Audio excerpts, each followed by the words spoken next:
খালি গীবত করে, অমকের ওই দোষ, তমকের সেই সমস্যা। দেখবেন মেয়েরা একসঙ্গে হইলে গীবত না করলে থাকতেই পারে না, ঠিক কিনা বলেন যুবক ভাইরা?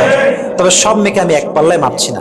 এক রাজা বলেছে তার রাজ্যে যে আমাকে যে সবচাইতে হাসিদায়ক, হাস্যকর মিথ্যা কথা বলবে তাকে আমি পুরস্কার দিব। হাস্যকর মিথ্যা, যেটা খুব হাস্যকর হবে এবং অনেক বড় একটা মিথ্যা হবে। তো অনেকে অনেক কথা বলেছে, অনেক বড় বড় মিথ্যা, অনেক বড় বড় হাস্যকর মিথ্যা, কারোটাই পছন্দ হয় না। তো একজন যুবক অনেক পরে আসছে, অনেক শেষে গিয়ে আসছে, সে বলছে মহারাজ আমি আপনাকে একটি হাস্যকর মিথ্যা কথা বলবো, এটা শুনে আপনি অবশ্যই আমাকে পুরস্কার দিবেন। বলছে বলো। বলছে আমি একদিন একটা এলাকায় গেলাম, এলাকায় গিয়ে দেখলাম যে 5-6 জন মেয়ে একসঙ্গে বসে আছে এবং সকলে চুপচাপ বসে আছে। এটা শুনে মহারাজ বলছে দাও, সমস্ত পুরস্কার তাকে দিয়ে দাও। তো পুরস্কার দাও বসে বলছে মহারাজ তাকে আপনি পুরস্কার দিলেন কেন? বলছে 5-6 জন নারী একসঙ্গে বসে থাকবে আর তারা কোনো গীবত না করে চুপচাপ থাকবে, এটা কোশ্চিন কালেও হতে পারে না, ঠিক কিনা বলেন? মেয়েরা একসঙ্গে বসলেই অমকের স্বামী খারাপ, অমকের ওই বেড়া খারাপ, এই বেড়ি খারাপ, এর এই সমস্যা, তার ওই সমস্যা, গীবতের শেষ নাই। এই জন্য প্রিয় বোন আমার, আমি বলছি না যে আপনি গীবত করেন, but most of the people they have this kind of bad quality, they have this bad habit. Allah আমাদের সবাইকে বাজে গুণ থেকে হেফাজত করুন, সকলে পড়া আমিন। অতএব গীবত করা যাবে না। যেই নারী, এটা সবার জন্য জরুরি আসলে, যেই নারী হাজবেন্ডের সঙ্গে হাসি খুশি থাকে, হাসি মুখে কথা বলে, হাসি মুখে ট্রিট করে, একটুতেই খাইস্টা বেড়ির মতো খাইস্টামি করে না, এই নারীকে আল্লাহ তাআলা নিজেই ভালোবাসে। ভালো পড়ে সবাই। আমি জাস্ট আমাদের বাঙালিদের মতো কথা বলছি আর কি, যেন আমাদের বুঝে আসে ভালো করে। দেখি অনেক মেয়ে খিটমিটে টাইপের, খাইস্টা, ওর মুখে মুখে লবণ মাখা আছে, কোনো হাসি নাই, একটুতে খাইস্টামি করে। আর স্বামী বেচারা না মারতে পারে, না বাঁচতে পারে, না মরতে পারে, ও 2 নৌকার মাঝি হয়ে যায়, 2 নৌকার মাঝখানে ওর পা থাকে।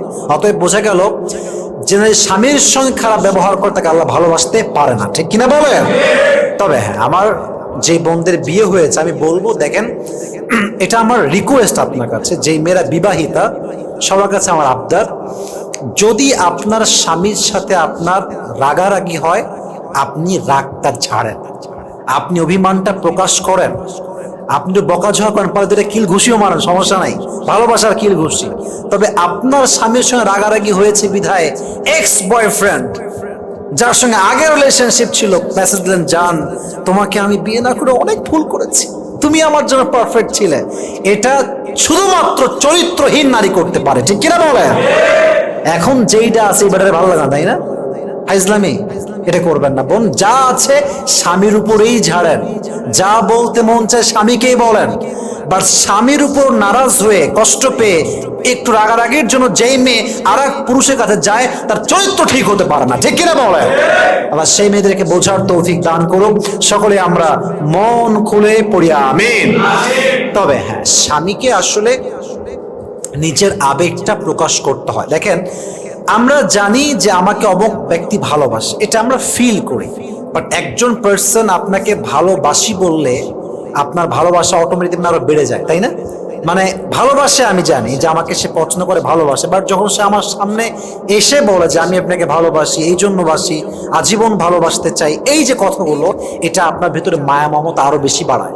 তো আমার বন্ধুকে বলবো, বোনেরা আমার প্লিজ ফেসবুকে বাজে কাজ না করে, টিকটকে টিকটক না বানিয়ে স্বামীর কাছে নিজের ইমোশনটাকে এক্সপ্রেস করার। আপনার স্বামীর হৃদয়ে আপনার জন্য ভালোবাসা ঢুকাই দিবে একজন, আওয়াজ দিয়ে বলেন তো তিনি কে? স্বামী খুশি তো আল্লাহ তাআলা খুশি। আমি একটু বাক্যটাকে মুখস্থ করাই সবার কাছে, আমি বলবো আপনারা বলবেন, তারপরে আমি আগে শেষ করি। স্বামী খুশি তো আল্লাহ তাআলা খুশি, স্বামী নারাজ তো আল্লাহ তাআলা নারাজ। বলেন সবাই, স্বামী খুশি তো, স্বামী নারাজ তো।